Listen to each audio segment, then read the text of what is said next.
Good day, Commanders. Rocket here. This is RPG Gaming.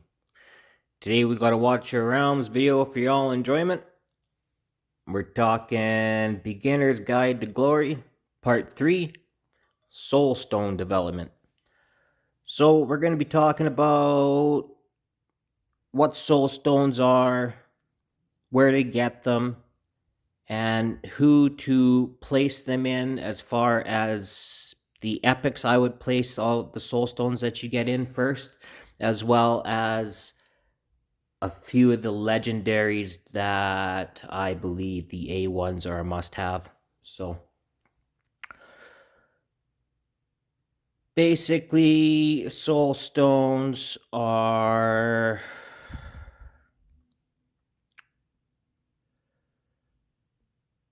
think I have one legendary. Here's the epic ones. So that's what they look like. You're going to get the drops from mostly the guild boss. Oh, and that's what the legendary ones look like. They are very rare to drop, and you're probably not going to see those other than anniversaries. We're getting one this anniversary, so that's great. Or the higher stages, Nightmare 3 and above for guild boss, which is these guys here. So as a beginner player, you're going to go through, it's going to take you a while, and then when you get here, this is where you'll start to get the good rewards. Okay, so you'll notice the rewards for there. You can get the epics. So, and you can get the epics, I believe, all the way from maybe Nightmare. No, not even Nightmare 2. So Nightmare 2 is where you're going to first start to get these. So if you're there already and you have some, great. If not, watch this video and you won't waste the soul stones in case you're unsure. So we'll go over to the gallery here. We'll just start from the top down. Start with the epic fighters. So Wrath, I believe, especially because he's a lord, you want to dump your soul stones in him. He'll help you progress. Plus, is his more crit damage, flicks burning, so he does some pretty good AoE damage. Penetration's great. And then this one here is where you can put him in a lot of really cheeky situations in campaign and all kinds of trials, and he will self-sustain himself quite well and deal a bunch of damage. And as I said before, he has an exclusive artifact as well as an exclusive weapon. His the Cataclysm gear has an exclusive Nightmare faction, so you can really jack him right up these days. When I started with him, he was still great. I still used him in single target arena, as his cost was low enough where you could kind of place him. But now with the gear and the artifacts, you can really do some things with him. So I suggest Wrath as well as Estrid. So Estrid, AoE, and her ultimate physical damage. Her A1 gets that 2 tile range. You're going to want that 2 tile range. That is a great awakening. I mean, it'd be nice if she had 2 tile ranges to begin with, but as an epic, doesn't really happen. Crit rate, great to have, especially if you can't quite max crit your gear at the beginning of the game. That 5% can mean a lot. So the A3 is where she really shines. That's where she has a 25% chance of landing 2 strikes in a row in her ultimate. So you want that A3. Cost is great, and rage regen is great. So really you want the A1, A3, eventually the A5, but you're going to want to sink a couple stones into her, and Thunder Thighs Estrid will take you places, man. She'll show you how it's done. Okay. Defenders, there's really only 2 epic defenders I would invest soul stones in. One is Olog, right off as more shields, defense, HP, all damage reduction, and then this one here can be very nice for keeping the adjacent allies alive because he grants the physical damage reduction. So and he's just going to be a tank you're going to use all the time. So you might as well put your soul stones into him. Okay. Baron, another great tank. His awakenings they're okay, right? Recovers 50% HP at the end of immortal duration. This is a must for a lot of stages in the game. One I could think of specifically is Gear Dungeon 1 or 2, where you can have them up top there when those Volca clones come out. You'll see what that all is when you get there, but this guy you're gonna want A5 him as soon as possible. But Olog first. Okay. Marksman. Idril. You want Idril, right? Plus 10% for basic attack damage. Plus 10%. It's quite a bit for an A1, right? Limitless shot restores 5% rage for allies, so that's pretty cool. Attack speed is great, and this one is the one that you want. This is the one that will allow her to maximize her ult. Okay, you get a 3-second extension of the duration of your ultimate for every kill that she makes during her ultimate. Very cool, very cool. So Idril is, in my opinion, first, and then Maul. You want his awakenings because that's where you get, right, the freeze, the crit rate, the slows, right? Really nice slows too, 75%, that grandmother slow. So penetration, and then cost. You don't really need to worry about the cost too much unless you're dealing with one of the raids, but A4 and he's good to go. Really, you'll notice night and day difference between Maul A0 and Maul A4. I promise you. Maybe Theowen, he's got an exclusive artifact now, so he provides some, but yeah, I'll just say Maul and Idril.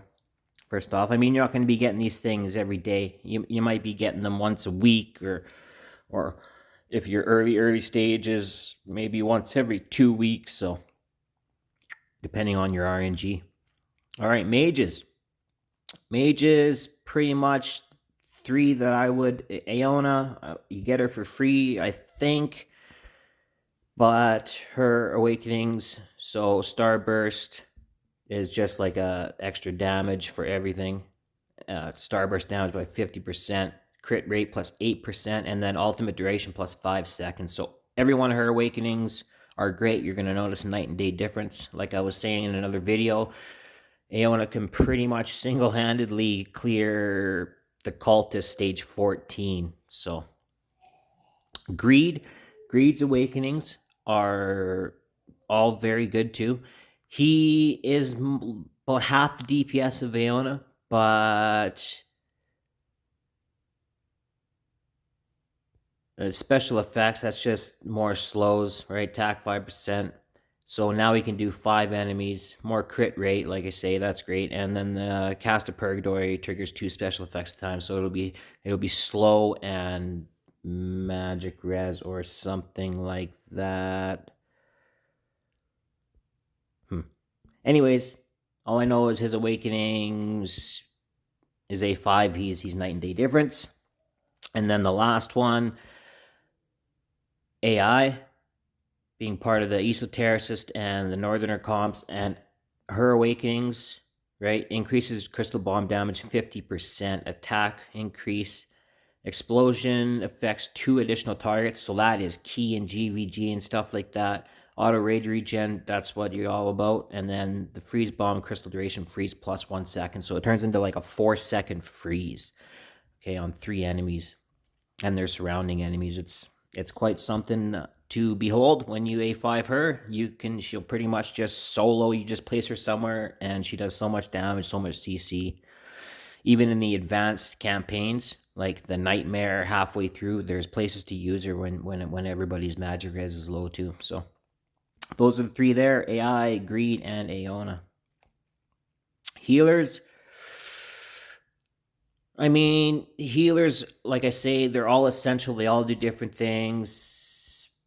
Hollow would be the healer that I would Awaken. So healing restores 1% rage, skill cost, attack. And then this one here just accumulates more rage while she is in her alt, because her alt is, it increases the rage. Light of Bliss activated this one here. So it goes up to 2%. It's pretty good. So Hollow, you're going to want to invest your Soulstones in her. And then if I were to think of one other, it would be Lily, because Lily's A5. Basically, during the effect of her ultimate, she can cause the unit that she is saving to be unyielding, because her shields just really aren't enough in GVG. So, Hollow, Lily, and that pretty much it for the heroes. I would say Phelan is actually another. I mean, if you have all the soul stones, you're gonna want to probably do something with her, especially if you get Vixera or Nasty as Lord. Phelan can actually do some really nice AoE damage and some CC. So a lot of comps you can run her in. Okay, so if you're blessed enough to pull some good legendaries, I'm going to go through the top few legendaries I believe are A1s are essential. Numera, A1. Okay, her kit revolves around these Grithorm spikes. And with her A1, you can pretty much run her at like 50% crit rate. And you could run her at 0% crit rate. But I find 50, it's like 99% damage, compared to if you run her with 0, it's like 95% damage, because all of her damage comes from her. 95% of her damage comes from Grithorm spikes. So that being said, if you pull her, especially if you're early game, man, you got a hero like her, magic damage dealing. She'll carry you through the campaign. She will eliminate bosses. She will get you up doing the Nightmare 3 and 4 guild boss, okay? You can run her without crit rate early game. That's like, because early game, you're lucky to get crit rate, attack bonus, right? So if you can get like attack bonus, attack speed, you're gonna really get yourself places with her A1. Naza, you pull her, it's a must. It's a must. She puts out those grandmother slows during her universe ring. So you'll notice when she casts her ult, she'll just boom, stun slow, stun slow. Really cool stuff. So her Naza, his A1 is mandatory. Okay. If you have the count, honestly, his A1 increases damage for 2 other heroes with the highest attack on the field. So if you're running a Guild War team or a arena team, that 30% damage increase, you're gonna notice it's the 30% that you need to get the wins. So if you're running the count, or if you got all these bloodsuckers this last banner, they're all limited or whatever, but the Count's A1, I believe, is mandatory. It's a must. Defenders. Well, I would say Draylen is pretty much the only one that I would say is A1 is a must. Okay, it also increases his entire alt range, which is amazing. And then they all get damage increase as well when he casts the alt. So that's a must.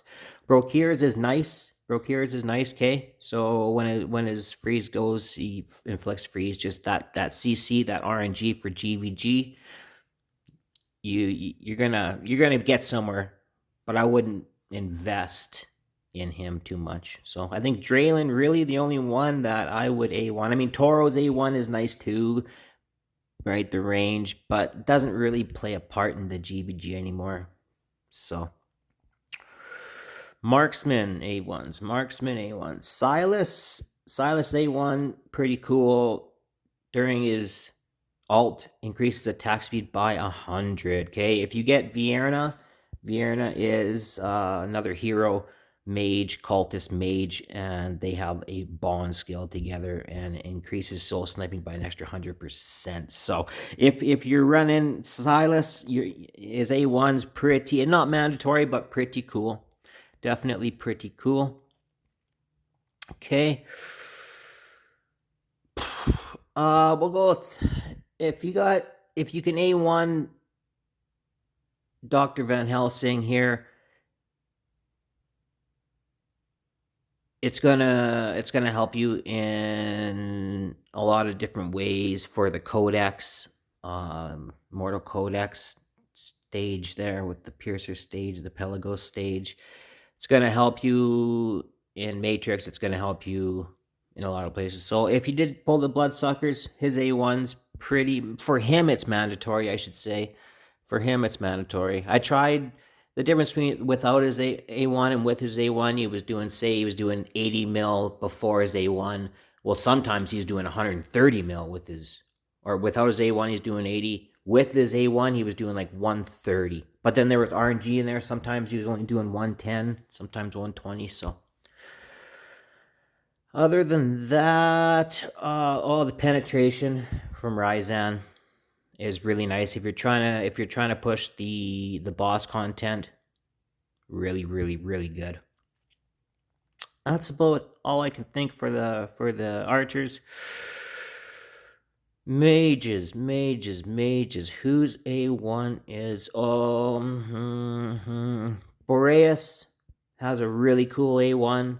So during ultimate, the trigger chance to freeze is increased by 40%. So it ends up 50% chance. So he provides really, that's when he can be a really good standalone DPS unit, because he can slow the big strong single targets, and then when he freezes, his ultimate also does like 400% more damage. So he can clear the waves, he can clear the swarms, he can clear the big boss enemies. Not the big boss enemies, but you know what I'm saying. He can do his thing standalone, man. Nastia, yeah, it was cool, but not really necessary. Ingrid's is pretty cool. Valesi.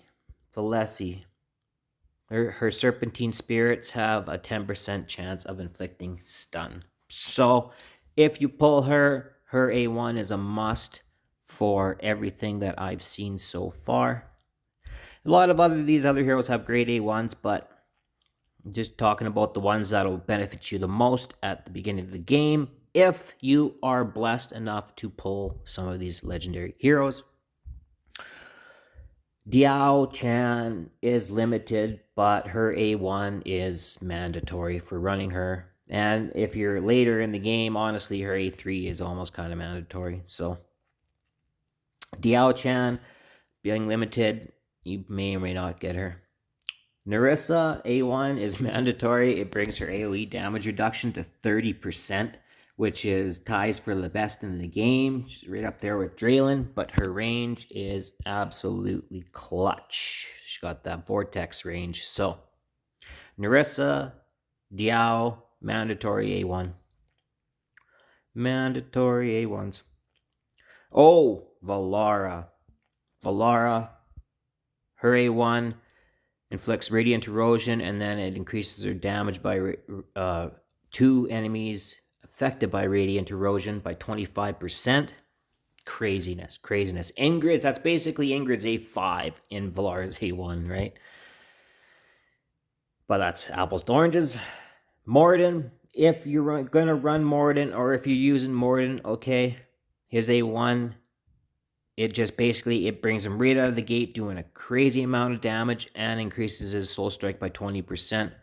Okay, so little example of what I'm doing in Abyss here. Right, Mordin's A1 and Ryzan's A1, and they're almost doing as much as an A5 Numera. So that is why I would say, if you can, if you don't have any other heroes or what have you, then Morden's A1 investment is a good option for single target damage right off the bat and in arena. Okay, that's about it. That's it. That's all I got for you today. I hope it helps, and as always, if you stayed till the end, I appreciate your time. Thanks. Bye.